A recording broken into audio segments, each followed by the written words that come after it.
Our final speaker is Dr. Ying Zhang of Meta. She is a senior engineering manager at Meta, and today she is going to tell us about the Confucius platform. Thank you. Hello, everyone. My name is Ying Zhang. Today I'm going to talk about Confucius, the intent-driven network management with multi-agent LLMs. So we named the system after the ancient Chinese philosopher because of his wisdom and the long-lasting impact. So we have seen in production the network scale and complexity has been growing exponentially, especially given the recent AI demand. There are an increasing number of device types and configurations, and their interdependencies becomes more and more complex. Existing rule-based network management systems don't scale well, and it cannot evolve with the network needs. They usually cannot handle unstructured data, and they have limited capabilities to learn from operational experiences.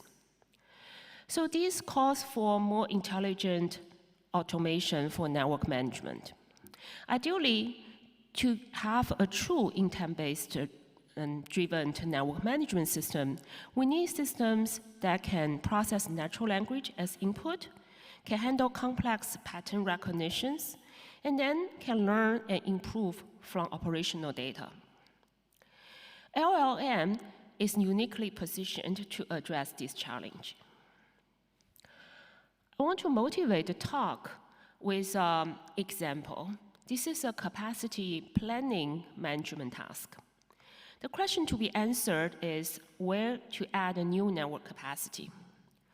To answer this question, we need to take several steps. We need to first gather the current topology, forecast the future demand, patch the current topology with the upcoming fiber supply, run failure simulations and routing, and finally analyze the results. Actually, it turns out that each of the steps involves multiple options. For example, for demand forecast, we could use different percentile, or we could use different aggregation granularities. For failure simulations, we can look at different types of failures or use different routing algorithms. The takeaway of this example is that network management task is often complex and involves multiple steps. Let's look at the general challenges and how our idea is to tackle this challenge. To tackle the challenge that network management has multi-step, complex tasks, we need to be able to plan how to operate, how to execute the task. And the idea is to leverage the structured workflows to assist LLM for planning.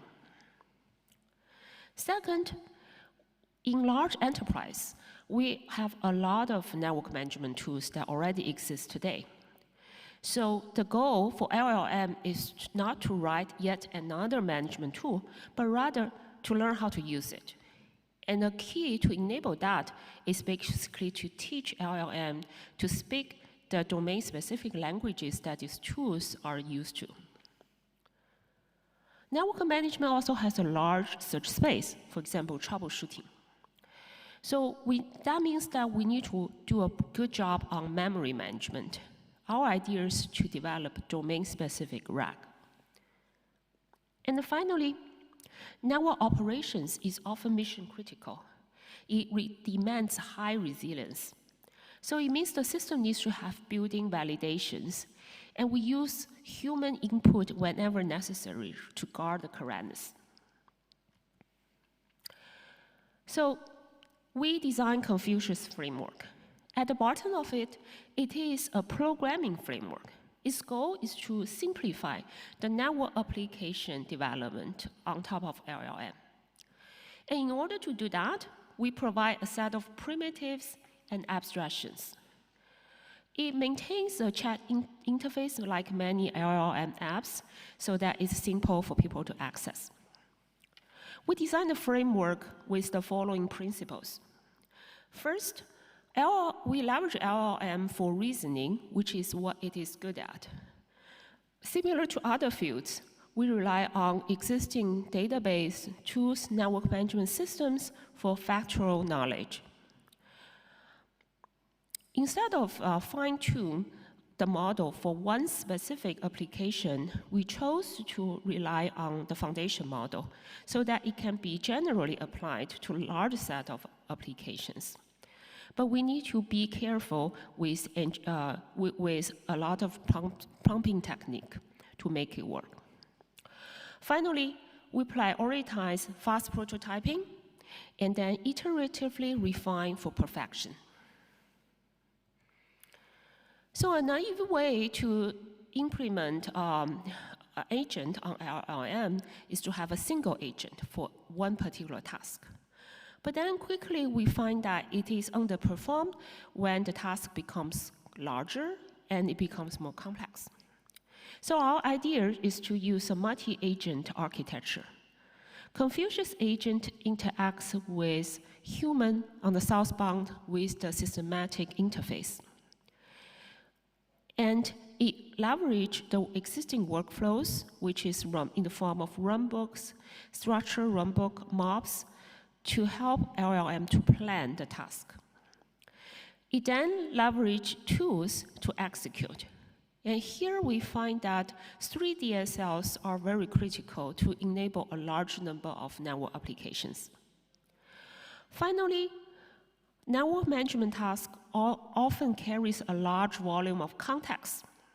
So in order to make it more efficient, we develop memory management techniques based on RAG.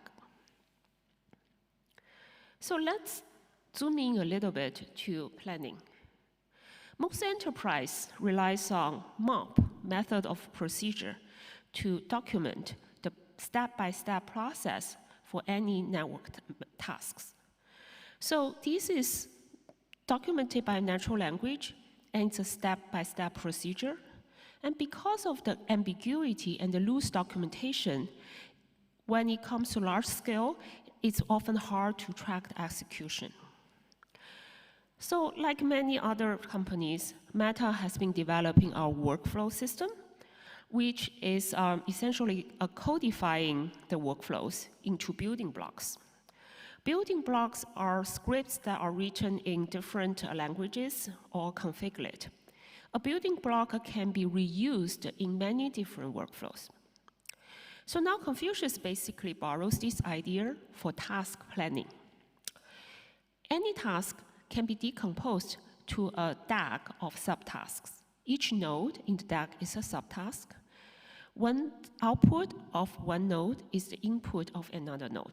And Confucius planned the DAG and planned the execution of the DAG. Independent subtasks can be executed in parallel. Second, it's never too hard to write a new tool for network management. The harder problem is to know what tools exist and how to use them. So we need to teach LLM to use the tool. And our insight is that there are 3 key DSLs that are very important for network applications in general. The first one is graph. So this usually is used for network planning, routing, traffic engineering, risk analysis. So one of the examples is that I want to add a node to this graph, and the node has a name. And we basically need to translate that into a Swift struct that has the node name, the layer 1 node, layer 3 nodes, their edges, and the traffic that's routing on top of it. The second DSL is time series network data. This is very important for network health management, anomaly detection.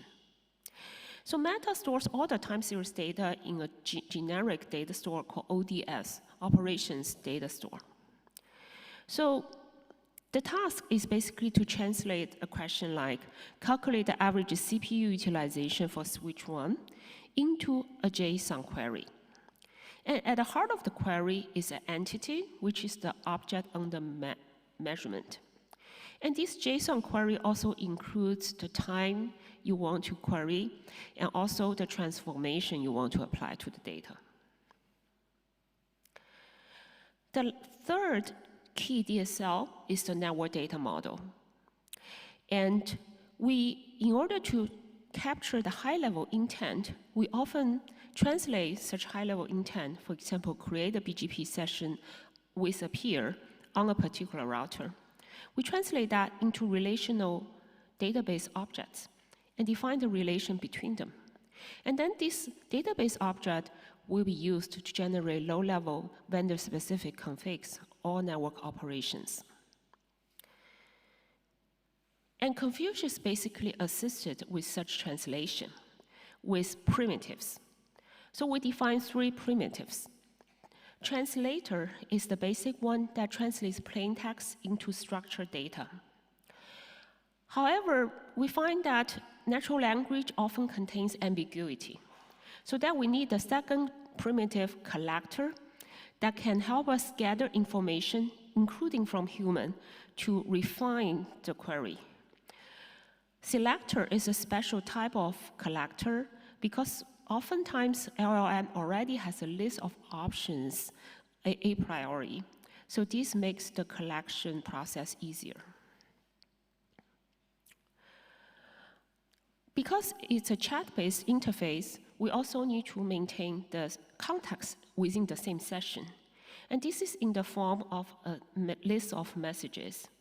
We provide a short-term memory hierarchical structure to assist the memory transactions within one session. Each child node can access the parent and the ancestor's message memory so that it kind of can follow the context of the conversation. On the other side, we can have the context in a very large volume. For example, we have hundreds of thousands of building blocks. So the idea is to build racks. For example, we can use a code summarizer to read the building block, create the embedding, store them in a vector database. When it comes to answer user questions, we first perform a similarity search, find the similar building blocks, but again use LLM to come up with the better recommendation for the user's question. Confucius is a programming framework. So it shares at a high level similarity with our SDN concept. On the southbound, it leverages third-party APIs like LangChain to access the foundation model, and then it provides layers of abstractions, starting from basic operators to primitives to network to DSLs, and then each team can develop its own applications on top.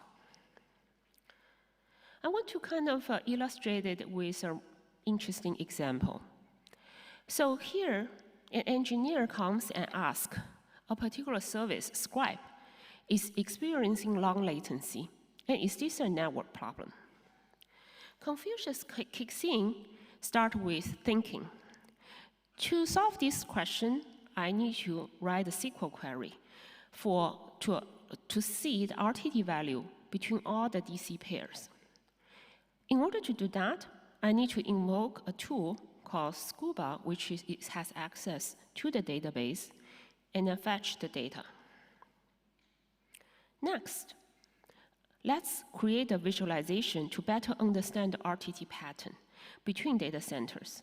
To do that, I need to write the Python script. So invoke Python compiler, generate a heat map. But that's not the end. Thanks to the multimodal functionality, it can further analyze the key pattern from this graph. And then finally, it finds that there are 3 DC pairs that have abnormal high latency, and DC1 appears to be the common among all the anomalies. And it provides this as an answer suggestion to the engineer. So in this example, Confucius does basically 3 things: data retrieval, data analysis, and then pattern recognition. Overall, we have been deploying Confucius in production for over a year. And it has been attracted a lot of adoption. Before submission, we got about over 1,000 monthly active users. And after submission, we have seen an 8 times growth, and the growth is continuing. Actually, it has onboarded many other applications beyond networking.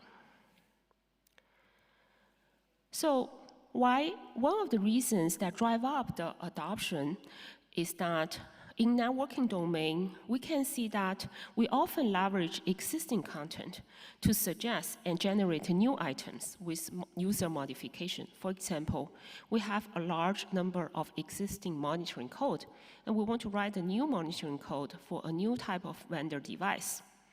So RAG-based prompt engineering has been very useful and effective in enabling such use cases. Second, it's often people like to try it out of curiosity. But then really, to drive up the adoption, you have to integrate it with existing management pipeline. And then we also learn something that's harder to do. First, network troubleshooting generally is harder to get a good accuracy because it just has a lot of variance.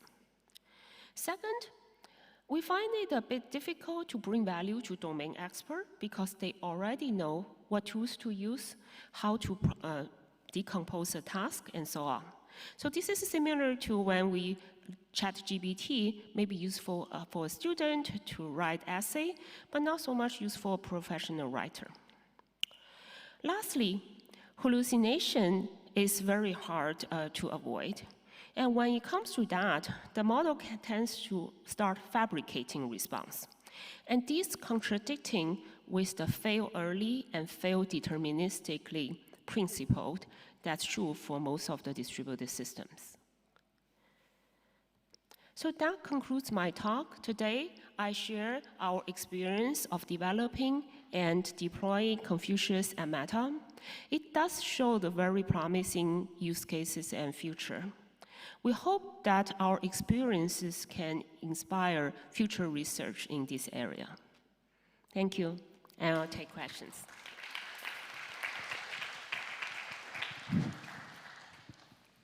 Thank you for the great talk. This is Yifei here. This is Yifei from Alibaba Cloud. This question is about correctness. How do you ensure the outcome from your tool is correct? And when you encounter incorrect results, what are you going to do with that? Thank you. Yeah, that's a great question. So that's the part that I didn't have space and time to cover. So the basic idea is to tie in with existing validation tools, such as dry run to begin with, but config validations, and the last resort is usually human for very mission-critical events.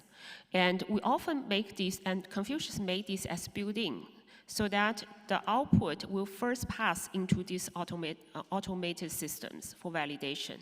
And if there's error, this is all transparent to the user.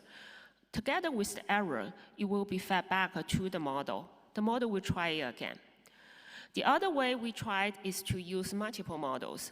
We call it, we basically leverage multiple experts to have a majority vote on the answer. So these are techniques that we have tried, and it kind of helped greatly increase the accuracy in real-world use cases. I just want to follow up. If you already use a validator, have you considered to connect your validator with your tool that you can close the loop? So yeah, in some tools does have the sort of the validator connected. In those cases, it will be just used. But then some tools, because of like the operation process, it's not connected, because the output could be used for not directly applying to production. It could be used for planning operation. So then when the cases are separated, we basically bake that into the planning phase. So the validation will be one subtask within the DAG of the execution. Okay, thank you.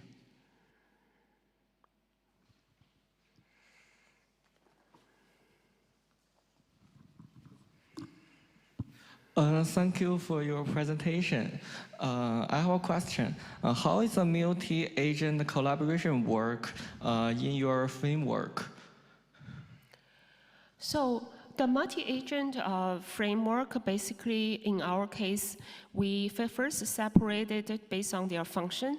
So there's an agent specialized for planning, one agent specialized for like tools, and each tool has different agent. And the goal, like each engineer can focus on developing its own agent well. For example, if I am developing a SQL query agent, so I can make my agent understand the context very well. So, and then the agents are connected with this planning process. So that's the reasoning part we leverage LLM to do. In my understanding, is it organized in a linear, the workflow? Non-linear? Yeah, is a workflow organized in a linear?